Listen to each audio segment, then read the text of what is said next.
Good afternoon, everyone.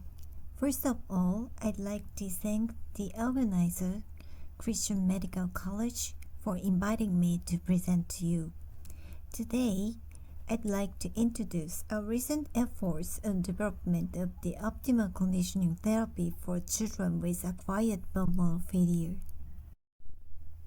I have nothing to disclose. Aplastic anemia is the primary disorder of acquired pulmonary failure, and its myelosuppression is thought to be mainly immune-mediated. Another primary disease of acquired pulmonary failure is refractory cytopenia of childhood, RCC, which has been distinguished from aplastic anemia and included in the WHO classification of childhood MDS as a provisional entity since 2008. Because 80% of patients with RCC have a hypercellular marrow, RCC is quite challenging to differentiate from aplastic anemia. In fact, most patients who met the criteria for RCC had been diagnosed with aplastic anemia in Japan and other countries.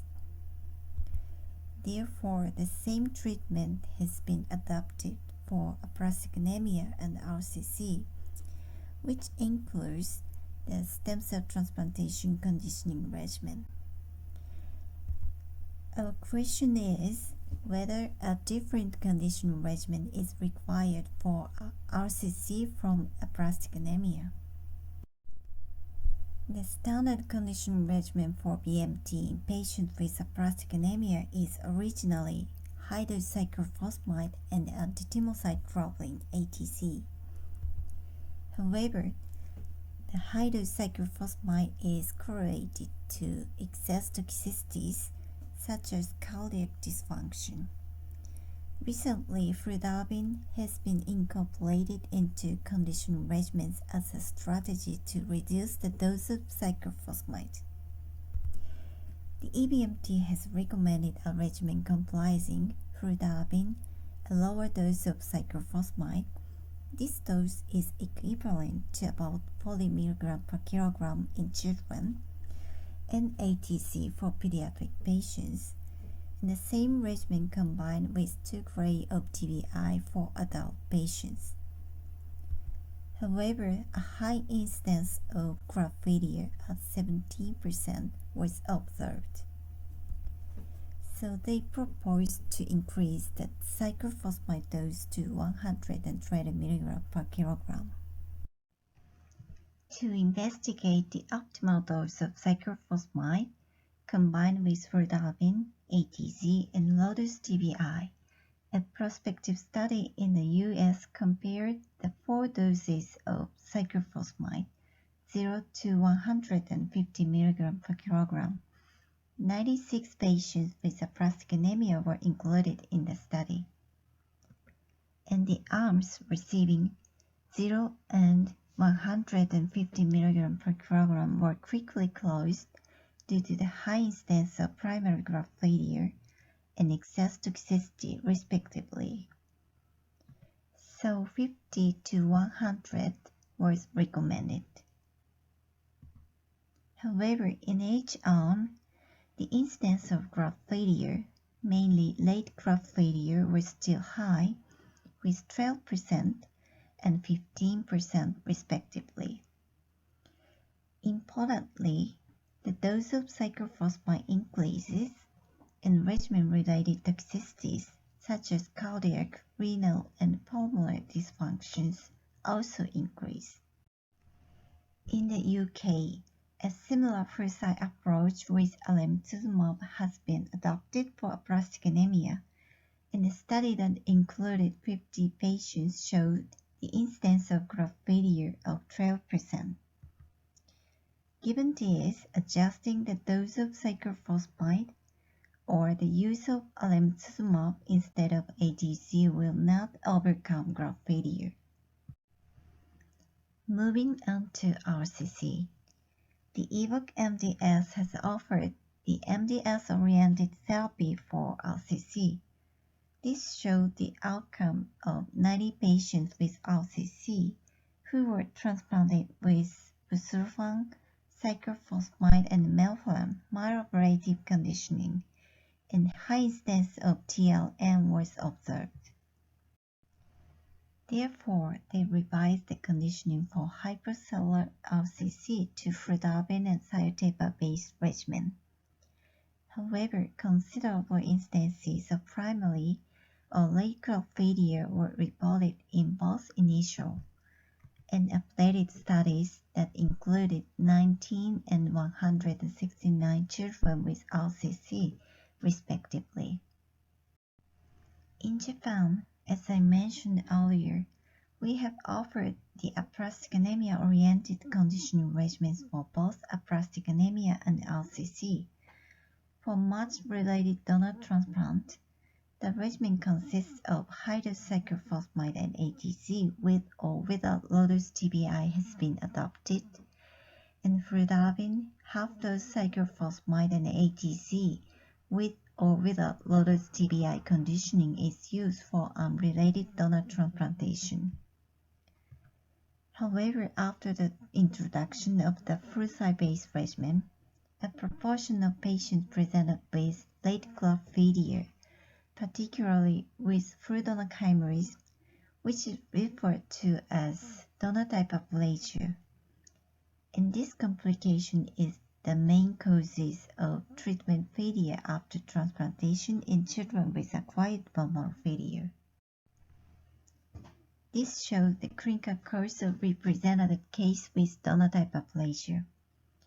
11-year-old girl with severe aplastic anemia received BMT from matched unrelated donor with a fludarabine and half-dose cyclophosphamide-based regimen. After achieving engraftment, she had cytomegalovirus reactivation and ubivirus LPD and received ganciclovir and rituximab. After 110 days from BMT, pancytopenia with full donor chimerism, that is, donor type aplasia, was observed. And this continued for more than 3 years with requirement of blood transfusion and GCSF. Then she developed severe pneumonia and then received an urgent haploidentical BMT.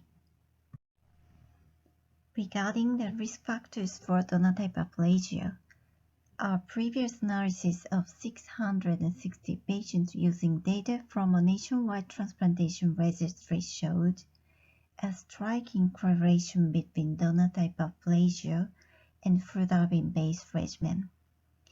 It is noted that the dose of cyclophosphamide was reduced by half when fludarabine was introduced in the regimen for Japanese children with aplastic anemia.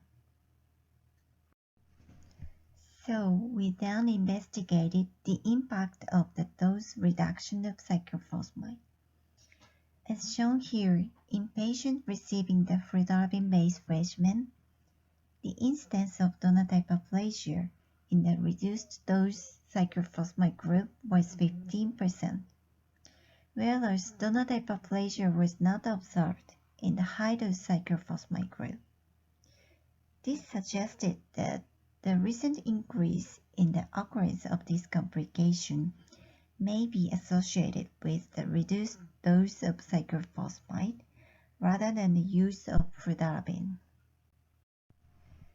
One possible way to overcome graft failure is to incorporate other alkylating agents to fludarabine. In relation to this, melphalan has been successfully combined with fludarabine in clinical settings with high risk of graft failure, such as cord blood transplantation for non-malignant disorders, which led us to the hypothesis that the risk of this complication can be reduced by the use of full mel instead of fludarabine-based regimen. Considering that melphalan is more myelosuppressive than cyclophosphamide, the risk of the complication could be reduced by the intensification of myelosuppressive rather than immunosuppressive effect. To clarify this, we conducted a retrospective study using data from a nationwide transplantation registry.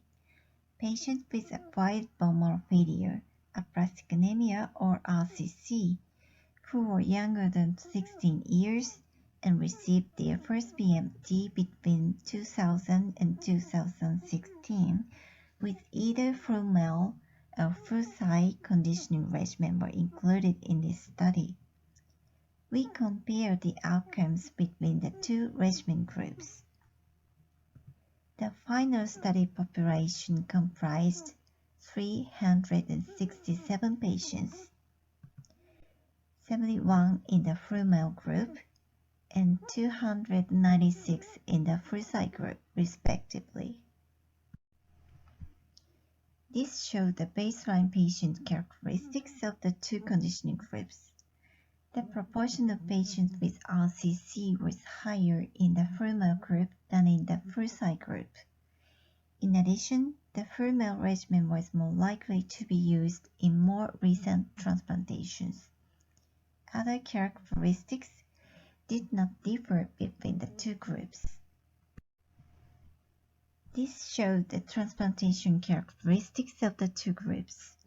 Regarding the dose of melphalan, 140 mg per square was the most commonly used, while cyclophosphamide 100 mg per kilogram was the most commonly used. A similar proportion of patients received in vivo T-cell depletion, such as ATZ, between the two groups, and low-dose irradiation was less likely to be used in the full-MEL group. Other characteristics did not differ between the two groups. This slide shows the survival outcomes. The full-MEL-based regimen has excellent outcomes. Primary graft failure was not observed. The 3-year OS and failure-free survival were 98% and 97% respectively. The OS did not differ between the two conditioning groups, but the failure-free survival in the full-site group was significantly inferior, with the rate of 83%. In the full-site group, engraftment was achieved in 98% of patients, whereas late graft failure was seen in 33 patients, including donor-type aplasia in 20 patients. The incidences of acute and chronic GVHD were not different between the full-site and full-MEL groups. As was mentioned, late graft failure was the most common cause of treatment failure in the full-site group. The incidences of late graft failure were 11% in the full-site group and 3% in the full-MEL group. When the analysis was applied on donor-type aplasia, similar results were observed. The incidence of donor-type aplasia was 7% in the full-site group, whereas none of the patients in the full-MEL group developed this complication. Then, as shown here, multivariate analysis confirmed that the use of full-MEL regimen was significantly associated with better failure-free survival and lower risk of late graft failure. Higher number of infused cells also associated with better failure-free survival and lower risk of late graft failure. Next, I'd like to introduce a patient successfully treated with this regimen in our institution. The patient is an 18-year-old female. At the age of 8 years, she was diagnosed with very severe aplastic anemia and received immunosuppressive therapy, and then achieved complete response. But her disease was cyclosporine dependent. At the age of 15, she relapsed and was re-diagnosed with RCC according to the 2008 WHO classification.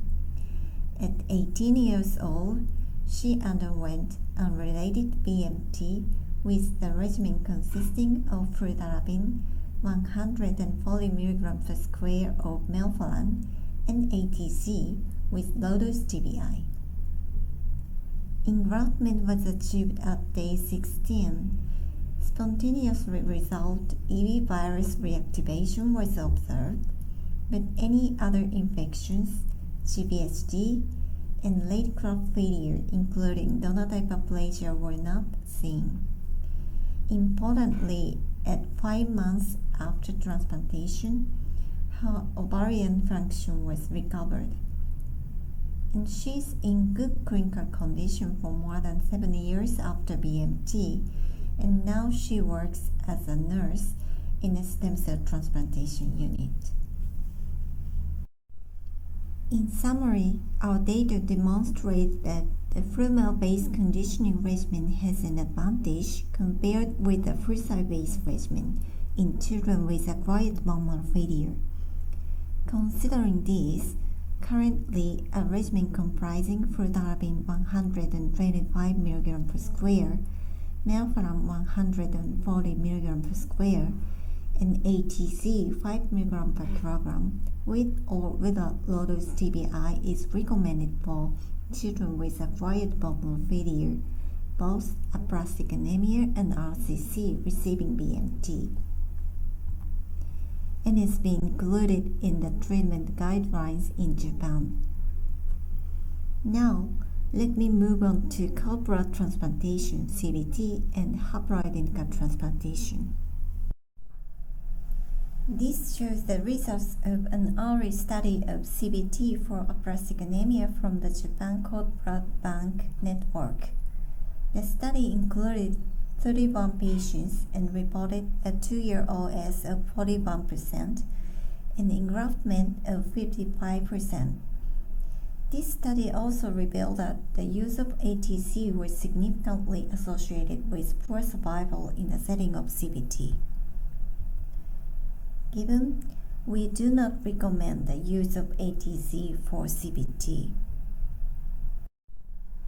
The group of Toranomon Hospital, Tokyo, Japan, reported 12 adult patients with aplastic anemia successfully treated with CBT from 2002 to 2009. The conditioning regimen was consisting of fludarabine, 80 mg per square of melphalan, and 4 gray of TBI without ATZ.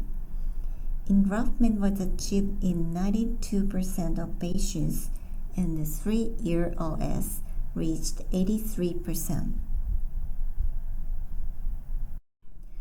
More recently, a French group had conducted a prospective study on CBT for aplastic anemia with a regimen comprising fludarabine, cyclophosphamide, and 2 gray of TBI with ATZ. This reported improved results with the 2-year OS rate of 84% and engraftment of 88%. We also analyzed the outcomes for a pediatric cohort that underwent CBT and found excellent survivors if a regimen consisting of fludarabine, cyclophosphamide or melphalan, and low-dose TBI without ATZ was adopted. The 2-year OS and fail-free survival were both 100%. This suggests that the Flumel-based regimen as well as Flucy regimen can also be promising in CBT. Haploidentical transplantation is another treatment choice for patients with acquired bone marrow failure without a suitable donor. As shown here, Peking University's China reported 42 children with aplastic anemia successfully treated with haplotransplantation using a regimen comprising busulfan, high-dose cyclophosphamide, and ATZ. The 3-year OS and fail-free survival were both above 80%. The EBMT-SAA Working Party also recently reported the outcomes of children with aplastic anemia who underwent haplotransplant with post-transplant cyclophosphamide for prophylaxis of GVHD.